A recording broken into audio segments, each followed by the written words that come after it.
You keep replaying and replaying and replaying this negative thing, which leads to bitterness, which leads to anger. Hence, you can imagine you come out and you look nice and you have on your, you know, you're well put together, and then you're in the setting and you see the person that offended you, and all of a sudden your countenance changes, or you open your mouth to express, and the anger or the rage is biting. And so whereas I probably was making my way over to you immediately, so if I thought you were fabulous before, you are no longer fabulous by virtue of what just came out of your mouth. But when you are unforgiving, it's like actually a dog who has thrown up his food and took it and has taken it back up. You're And I wanted to use that example deliberately to let you understand what you're doing when you can't forgive.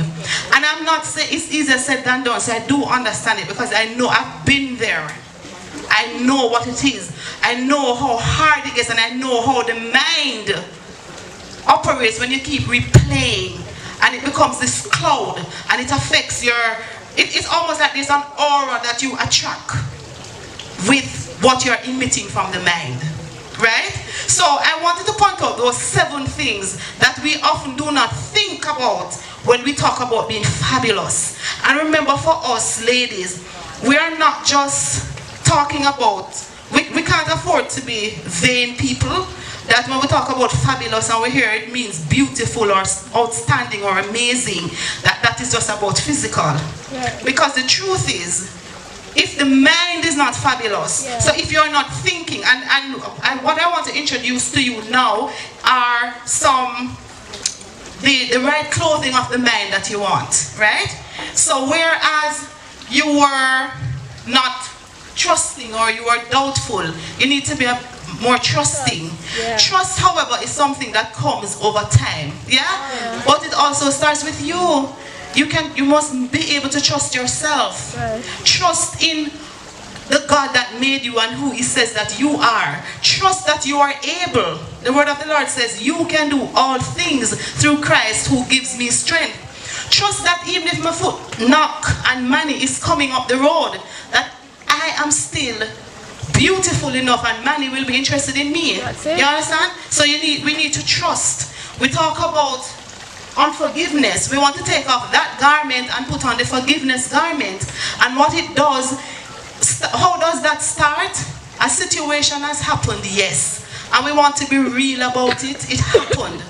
Some of us may not be comfortable in confronting persons. They might need a mediator for you. But you have to come to a place in yourself where you say, I am ready to move on. I want to take off that old garment, right? And you take that off and you say, Lord, it's hard. In ourselves we can't do it, you know. But God is able. God is more than able to help us, and we want to forgive. And forgiveness frees you. And that's what people need to understand about forgiveness. It's not about the other person actually. It's oftentimes about you, because you lock yourself in a prison. There are times too when we take offense based on what someone else did to us, and they're not even aware that they did something to us. So you're there thinking that, yeah man, she, you know, and you keep seeing her and she's progressing and she does look good and things happening, and you get worse upset because afterwards she do, you understand? And if you took the time probably to go over and say, sister, you know, so and so and so, the person would have had the chance to say to you, really? Oh my gosh, if I did that, I'm so sorry, I didn't even realize that I did that, right? So forgiveness is for you, is letting you out of your own prison cell. I wanted to use practicality to be the opposite of perfectionism, right? It's about just being able to be more flexible, be a little bit more relaxed, know that it is okay to slip up sometime, because the truth is none of us are perfect. No matter how systematic you become or robotic, and being robotic cannot be comfortable. You never saw a robot set? It can't be comfortable, right? So we have to become a little, And it's not sexy. And it's not sexy. It certainly ain't fabulous. And in fact, you might race off money with the perfectionism because there's nothing that this man can do to please you. If he don't get up and tell you, oh honey, you look so beautiful today. Or if he don't say, I love you every day, which a man will not do, by the way. If the man tell you today, say, I love you, understand that unless him say otherwise, it remains. That don't mean that he mustn't say it some other time. I'm just saying.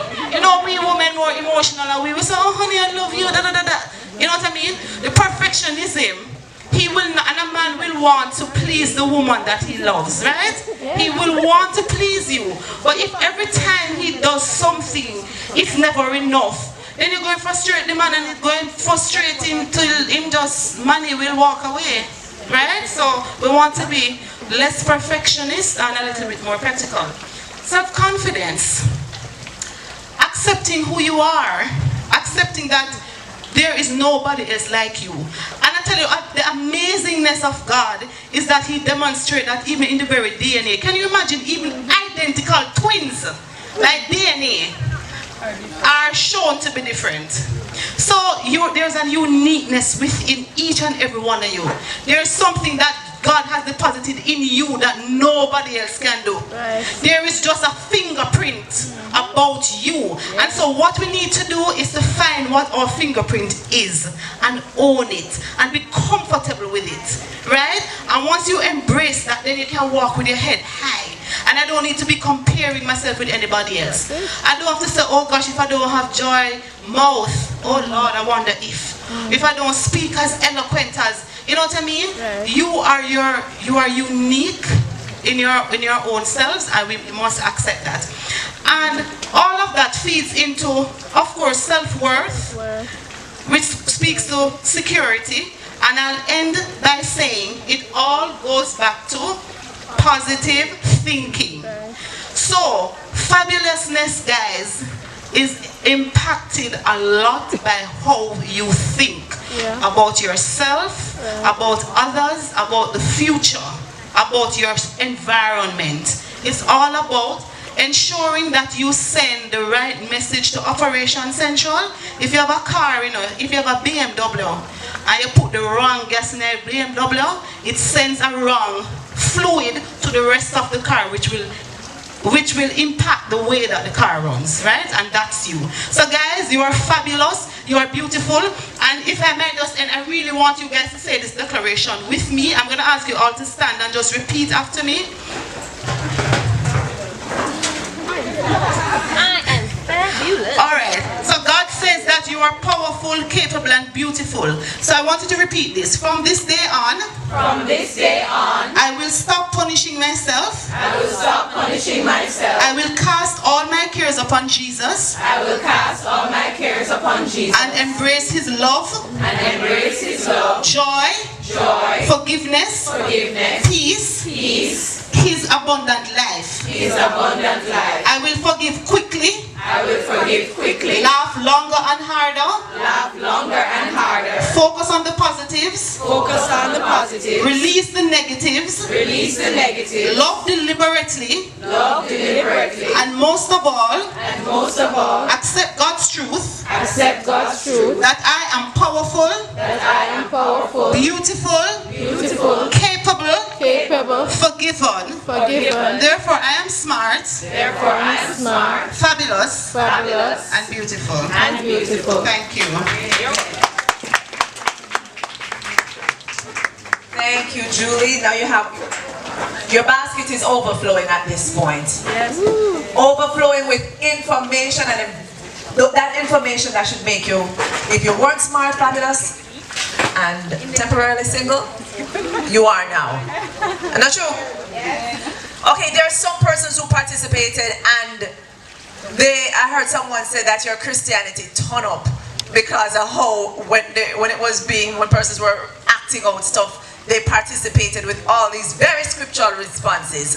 And so we want to choose some persons for